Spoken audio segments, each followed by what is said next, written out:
Welcome to the Base-Ment, Midnight Edition. This is Hannibal, your host. These are my thoughts. That's it, thoughts. So I've been having a lot of conversations regarding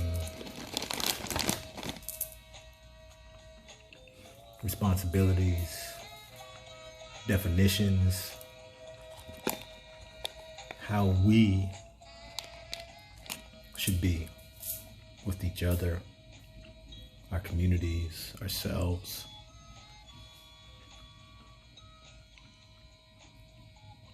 And I'm hearing a lot of comparisons.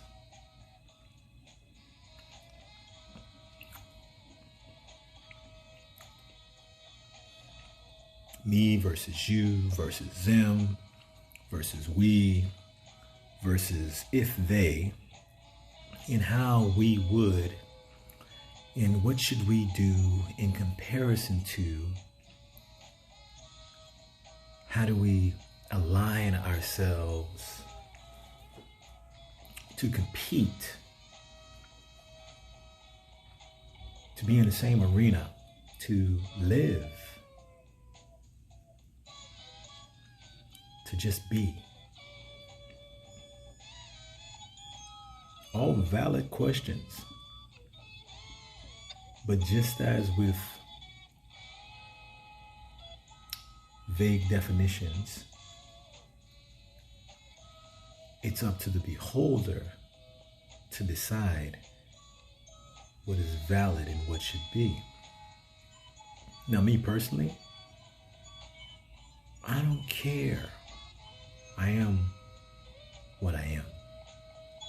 And I'm going to be what I'm going to be. Good part about that is what I, the self in me, is going to be.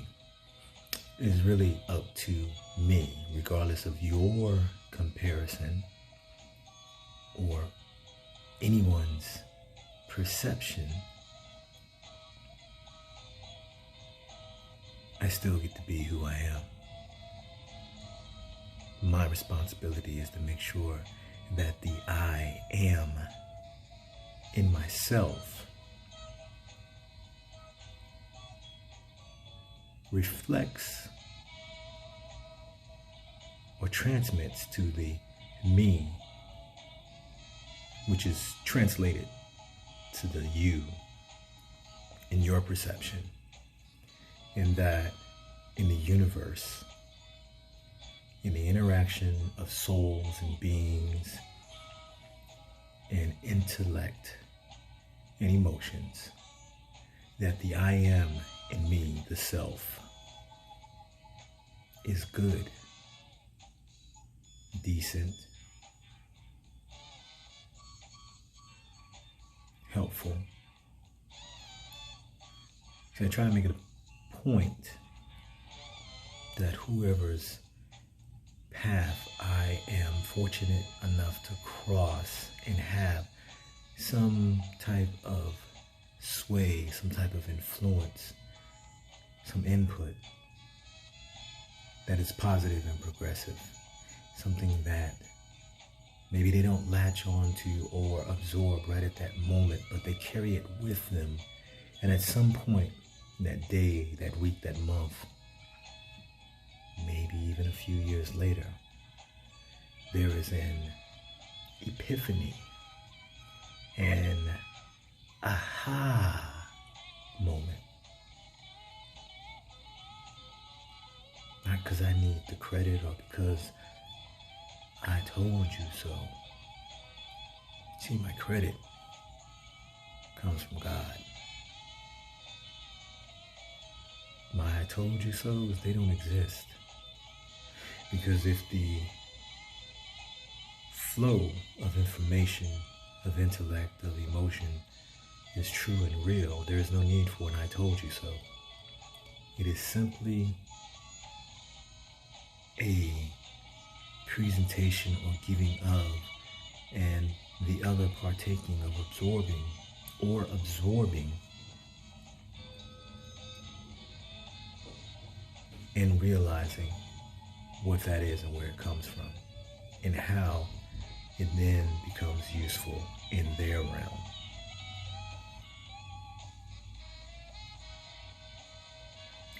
I asked my daughters the question tonight. What is your definition of success? What is your definition of failure? My two youngest daughters, 11, 16, and you might as well say 16, 2 weeks. They kind of looked at me sideways as, why is Dad asking me this?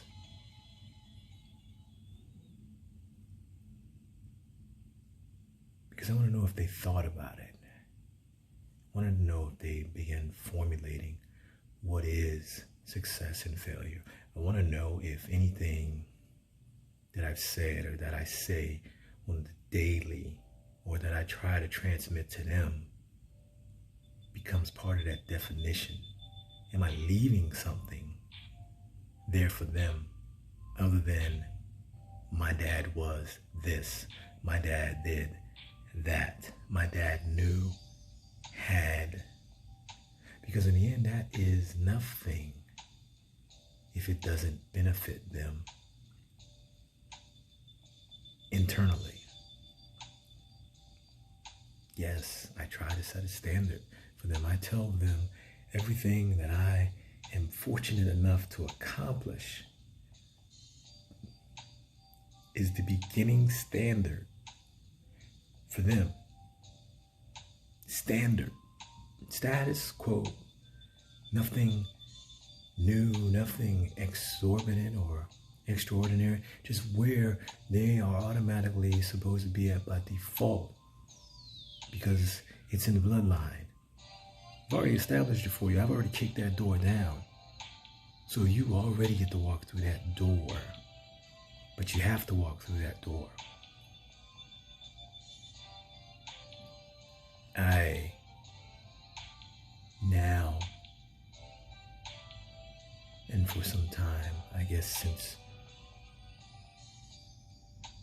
holding my oldest daughter, who is 30-something, realize that it's not just about me. I have to leave something. I have to be something substantial. I didn't say celebrate it. I said substantial.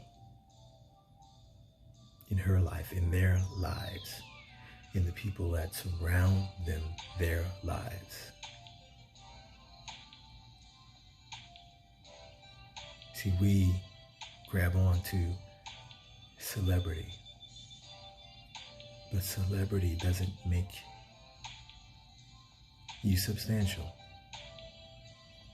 You're only substantial if you affect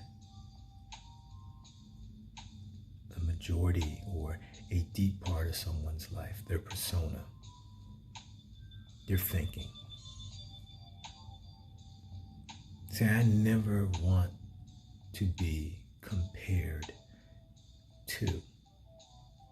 Maybe when I was younger, I wanted to be compared to this person, that athlete, that actor, that celebrity, because that's what we're given. That's what's placed in front of us, that we want to be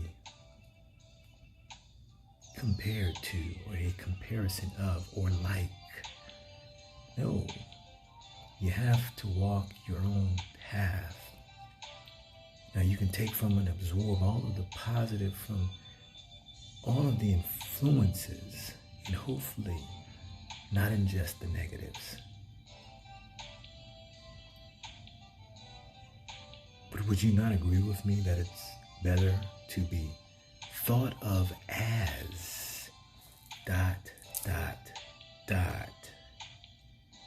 on a positive scale than to be quartered and measured and compared to someone else's idea of success, of celebrity, of substantiality, of a man, of a woman, of a father, of a mother, of a daughter, of a son, of a friend.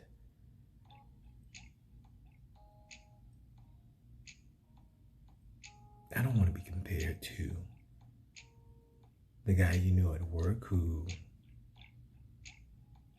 dresses, wears, knows, is good at programming. No, I want to be thought of as this guy I know who ... has the ability to, can, and does, tries.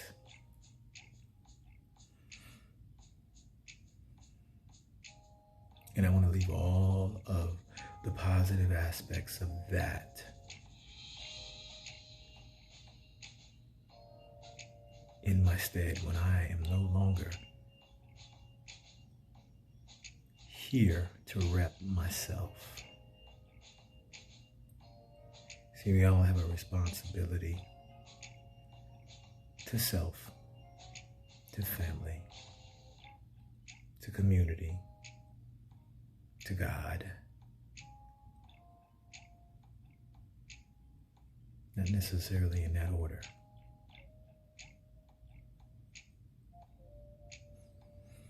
Even to strangers, we have a responsibility.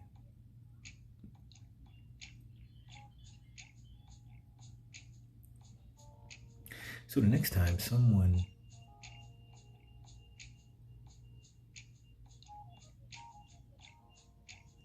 anyone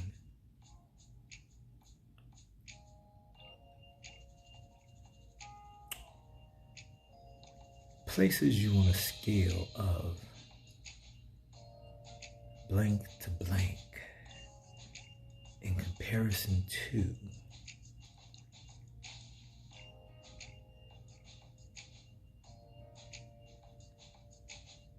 tell them take me off that scale.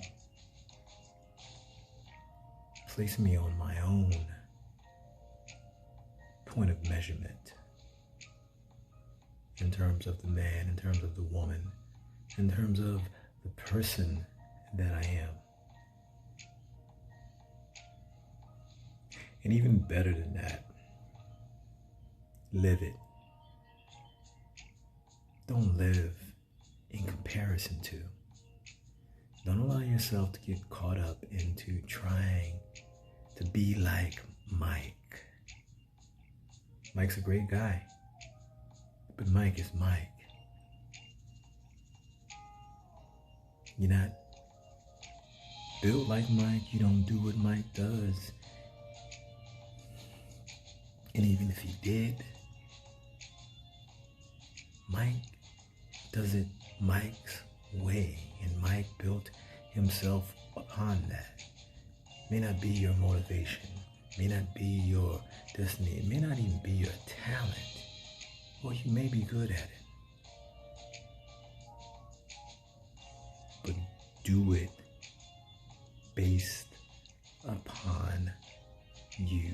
I always say, if you want to gauge your progress, look at yourself today and remember where you were yesterday.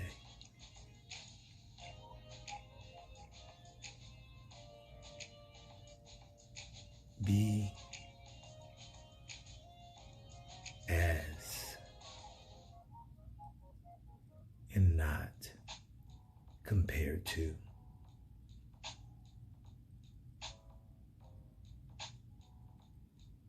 Thoughts from the basement. Peace.